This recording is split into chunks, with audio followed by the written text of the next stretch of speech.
Hello বন্ধুরা, vision for স্টাডিতে তোমাদের স্বাগত। বন্ধুরা, আজকে তোমাদের জন্য আমি নতুন একটা সিরিজ শুরু করছি, যেটা হচ্ছে subject wise previous year question. তো আজকে আমি নিয়ে আসছি হিস্ট্রির কোশ্চেন, যেটা বিভিন্ন পুলিশের চাকরি কি কি পুরনো হিস্ট্রি কোশ্চেন এসছে সেগুলো নিয়ে আজকে আলোচনা করব। চলো শুরু করি। প্রথম কোশ্চেন দেখো, বলেছে কার গভর্নর আমলে ব্রিটিশ ভারতের প্রতিটি থানা পুলিশ ইন্সপেক্টরের অধীনে কাজ শুরু হয়? আচ্ছা, তাহলে এইটা হবে দেখো কর্নওয়ালিস। মনে রাখবে কর্নওয়ালিস এর অধীনেই যত ভারতের পুলিশ যে থানাগুলো ছিল সেটা পুলিশ ইন্সপেক্টরের আন্ডারে হয়েছে। আর একটা কর্নওয়ালিস কিসের জন্য বিখ্যাত? সেটা হচ্ছে civil service. Civil service civil service civil service মনে রাখবে। কর্ণ, এটা মনে রাখার নিয়ম হচ্ছে কর্ণ মানে কান। আমরা বলি না যে কান খাড়ো করে পড়াশোনা করতে হবে, চোখ কান খুলে। তাহলে কর্ণের সাথে যুক্ত দেখবে সিভিল, মানে ভালো প্রচুর সিভিল সার্ভিস করতে গেলে না প্রচুর পড়াশোনা করতে হয় বলে না, তার জন্য কর্ণের সাথে সিভিল। আর একটা মনে রাখবে, এই সি আর কর্নওয়ালিসের সিভিল, মানে সিভিলের সাথে সিভিল একটা মিল পাচ্ছি। আচ্ছা, লর্ড বেন্টিং কিসের জন্য বিখ্যাত ছিল? না, সতীদাহ প্রথা। সতীদাহ প্রথা। এরপরে মাউন্টব্যাটেন কি ছিল? মাউন্টব্যাটেন আমাদের কি ছিলেন? লাস্ট ইংরেজ যে গভর্নর, লাস্ট আমাদের গভর্নর জেনারেল ছিলেন কে? না, লর্ড মাউন্টব্যাটেন। আর রিপন, এই যে লর্ড রিপনটা কি ছিলেন? উনি, মনে রাখবে, রিপন মানে হচ্ছে রিপল। রিপেল মানে কি? কোনো কিছু আটকে দেওয়া। উনি কি করেছিলেন? Vernacular press act. Vernacular press act vernacular press act যেটা চালু করেছিলেন কে? লর্ড লিটন। লিটন, তিনি, এই লর্ড রিপন এই ভার্নাকুলার প্রেস অ্যাক্ট বন্ধ করেছিল। তাহলে প্রথম কোশ্চেন থেকে এইগুলো মনে রাখবে। 2 নম্বর কোশ্চেন দেখো, 1943 সালে সুভাষচন্দ্র বসু স্বাধীন ভারতের অস্থায়ী সরকার গঠন করেন। এটা কোথায়? এটা কোথায় বলো তো? এটার অপশন ডি হবে, কারণ তিনি সিঙ্গাপুরে অস্থায়ী সরকার গঠন করেছিল। সেটা কি নাম দিয়েছিল? আজাদ ইন্ডিয়া, আজাদ হিন্দ, আজাদ হিন্দ, আজাদ হিন্দ, আর অথবা ফ্রি ইন্ডিয়া।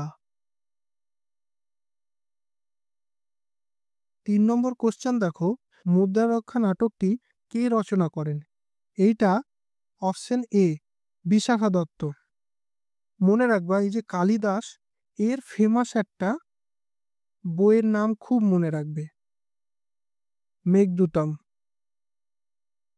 চাকরি পরীক্ষায় খুব এই প্রশ্নটা আসে, মেঘদূতম কার লেখা? কালিদাসের লেখা।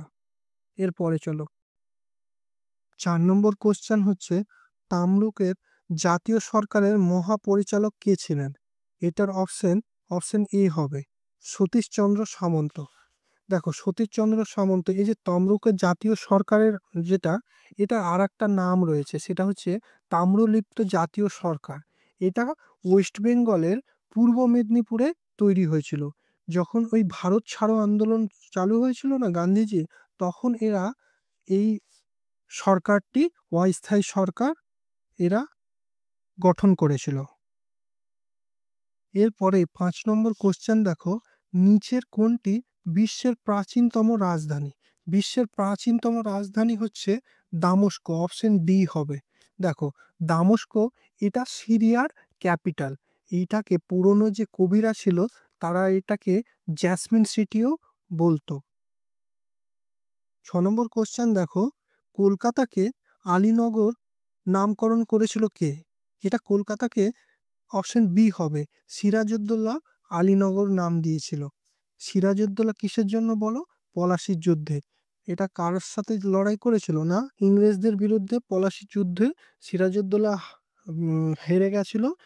আর এই মির্জাফর ছিল, এই মির্জাফরই সিরাজউদ্দৌলাকে ধোকা দিয়েছিল, তার জন্যই তো হেরে গেছিল। আর এই মীর কাসিম হচ্ছে সিরাজউদ্দৌলা, এই মির্জাফরের জামাই। বাহাদুর শাহ আলম কে ছিল? মুঘল সম্রাট। 7 নম্বর কোশ্চেন দেখো, বৌদ্ধ ধর্মের ত্রিপিটক রচিত হয়েছিল কোন ভাষায়? এটা এটা পালি ভাষায়, অপশন বি। আচ্ছা, এই বৌদ্ধ ধর্ম প্রবক্তা কে ছিলেন? এর গৌতম বুদ্ধ। গৌতম বুদ্ধের অরিজিনাল নাম কি ছিল? সিদ্ধার্থ। 8 নম্বর কোশ্চেন দেখো, নিচের কাকে East India Company Jagat Seth নাম দিয়েছিল? এটা অপশন বি, মানিকচাঁদকে। মানিকচাঁদ ইস্ট ইন্ডিয়া কোম্পানির খুব ঘনিষ্ঠ ছিলেন। মনে রাখবে, মানিকচাঁদ ছিল একজন ব্যবসায়ী, মুর্শিদাবাদের খুব ফেমাস ব্যবসায়ী ছিলেন, তাই ইংরেজদের সাথে তার খুব হাত ছিল। এও সিরাজউদ্দৌলার বিরুদ্ধে কাজ করেছিল। 9 নম্বর কোশ্চেন দেখো, নিচের মধ্যে কে দ্বীন-ই ইলাহি এর সদস্য হন? এটা কি হবে? অপশন বি, রাজা বীরবল। রাজা বীরবলের আসল নাম কি ছিল? দেখো, এই দ্বীন-ই ইলাহিটা কি? এটাই তো ছিল আকবরের একটা নতুন ধর্ম আবিষ্কার করেছিল না? সেই ধর্মের নামই তো দ্বীন-ই ইলাহি দিয়েছিল। এই ধর্মটা টোটাল 18 জনা, এবং তার সঙ্গে এই যে বীরবল, এই বীরবল এই ধর্মটা প্রথম গ্রহণ করেছিল। বীরবল ছিল হিন্দু, এবং এই নতুন ধর্মটা দ্বীন-ই ইলাহিটা তিনি গ্রহণ করেছিলেন। আমরা ছোটবেলায় গল্প করতাম না, আকবর বীরবল, সেই আকবর বীরবলের এই এর মধ্যে দেখো, তানসেন। তানসেনটা কি ছিল? তানসেন ছিল একজন সঙ্গীতকার। তানসেন ছিলেন একজন সঙ্গীতকার। তিনি কি? তিনি আকবরকে বিভিন্ন সঙ্গীত মাধ্যমে তাকে আনন্দ দিতেন। এরপরে দেখো, রাজা মান সিং। রাজা মান সিং কে ছিলেন? রাজা মান সিং ছিলেন আকবরের সেনাপতি।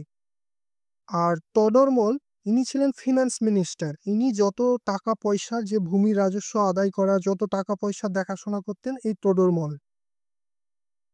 এরপরে দেখো 10 নম্বর কোশ্চেন, হেনরি লুই ভিয়েটিন ডিরোজিও এর সাথে যুক্ত ছিলেন।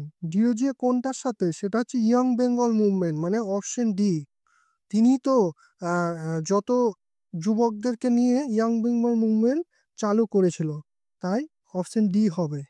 তাহলে এশিয়াটিক সোসাইটি কিসের জন্য? এর জনক কে ছিলেন? এশিয়াটিক সোসাইটি, এশিয়াটিক সোসাইটির জনক ছিলেন স্যার উইলিয়াম জোন্স। আর ভারতের আইনসির যে প্রবক্তা কে ছিলেন? এ ও হুন, ইনি ছিলেন প্রবক্তা। আর এই আইএনসির প্রথম যে প্রেসিডেন্ট কে ছিলেন? আইএনসির প্রেসিডেন্ট উমেশ চন্দ্র ব্যানার্জি। এটা মনে রাখবে। 11 নম্বর কোশ্চেন দেখো, ক্ষুদিরাম বোস বিচারক কিংসফোর্ডের জীবন নিতে চেষ্টা করেছিল কার সঙ্গে? কার সঙ্গে? এটা এইটা হবে প্রফুল্ল চাকি। মনে করো, সেই কিংসফোর্ডের হত্যার গল্পটা। প্রফুল্ল চাকি আর ক্ষুদিরাম বসু তো গেছিল কিংসফোর্ডকে হত্যা করতে, কিন্তু দুর্ভাগ্যবশত তাকে হত্যা করতে পারেনি, এবং প্রফুল্ল চাকি ধরা পড়ার আগে সে সুসাইড করে মারা যায়। এবং ক্ষুদিরাম বোস ধরা পড়ে, তারপরে তাকে তাকে ফাঁসি দেওয়া হয়। অল্প বয়সে, মাত্র 18 বছর বয়সে তাকে ফাঁসি দেওয়া হয়। আর এই ক্ষুদিরাম বোস খুব ফেমাস টপিক, এইটা থেকে প্রচুর কোশ্চেন আসে। যেমন আমরা বলি যে, কোশ্চেন আসে ক্ষুদিরাম বোস এর কোন জেলায় এর বাড়ি ছিল? এটা মনে রাখবে, ক্ষুদিরাম বোস ছিল পশ্চিমবঙ্গের মেদিনীপুর জেলার এর বাসিন্দা ছিলেন। আর একটা মনে রাখবে, ক্ষুদিরাম বোসকে কোন জেলে রাখা হয়েছিল? সেটা হচ্ছে মুজফ্ফরপুর জেলে ক্ষুদিরাম বোসকে রাখা হয়েছিল। এরপরে 12 নম্বর কোশ্চেন দেখো, গুপ্ত আমলে মেডিসিনের ওপর কাজ করার জন্য নিচের কে পরিচিত? এটা সূত্রতা। অপশন ডি হবে সূত্রতা। উনি মেডিসিনের উপর কাজ করার জন্য পরিচিত ছিলেন গুপ্ত আমলে। 13 নম্বর কোশ্চেন দেখো, নিচের কোনটি জালিয়ানওয়ালাবাগ হত্যাকাণ্ডের নেতৃত্ব দিয়েছিল? নিচের কোনটা? এটা রাওলাট অ্যাক্ট হবে, অপশন বি। রাওলাট অ্যাক্টটা কি ছিল? মনে করো, সেই রাওলাট অ্যাক্টের মাধ্যমেই তো যাকে খুশি, যখন যেভাবে খুশি পুলিশদের কাছে পাওয়ার দিয়ে দিয়েছিল, যেভাবে ইচ্ছা যাকে ধরবে জেলে ভরবে, ধরবে আর জেলে ভরবে। সেই জন্যই তো জালিয়ানওয়ালাবাগের হত্যাকাণ্ডটা হয়েছিল। ওইখানে যে সমাবেশটা হয়েছিল, তখনই তো তার বিরুদ্ধেই তো এই গেছিল, পুরো গুলি চালিয়ে সবাইকে মেরে ফেলে দিয়েছিল। জালিয়ানওয়ালাবাগ হত্যাকাণ্ড ঘটেছিল। আর এই রাওলাট অ্যাক্ট, একেই গান্ধীজি কি বলেছিল? যে কালো আইন, ব্ল্যাক অ্যাক্ট বলেছিল। এই যে আর্মস অ্যাক্ট কখন হয়েছিল? আর্মস অ্যাক্টটা হয়েছিল 1859 খ্রিস্টাব্দে। ওই যে 1857-তে যে মহাবিদ্রোহ, সিপাহ বিদ্রোহ হলো না, তারপরেই তো অস্ত্র সবার হাতে চলে এলো। সেইটার জন্যই তো আর্মস অ্যাক্ট নিয়ে আনলো, যাতে সবাইকে নিয়ন্ত্রণ করতে পারে, সবার হাতে অস্ত্রের সাপ্লাইটা বন্ধ করতে পারে। আর এই ভার্নাকুলার প্রেস অ্যাক্টটা কি? প্রেসকে রেগুলার, যে বাংলা মানে ইংলিশ ছাড়া আদার্স যে সংবাদ মাধ্যম ছিল, তাদেরকে কন্ট্রোল করার জন্য এই ভার্নাকুলার প্রেস অ্যাক্ট নিয়ে এসেছিল। এটা কে এনেছিল? লর্ড লিটন।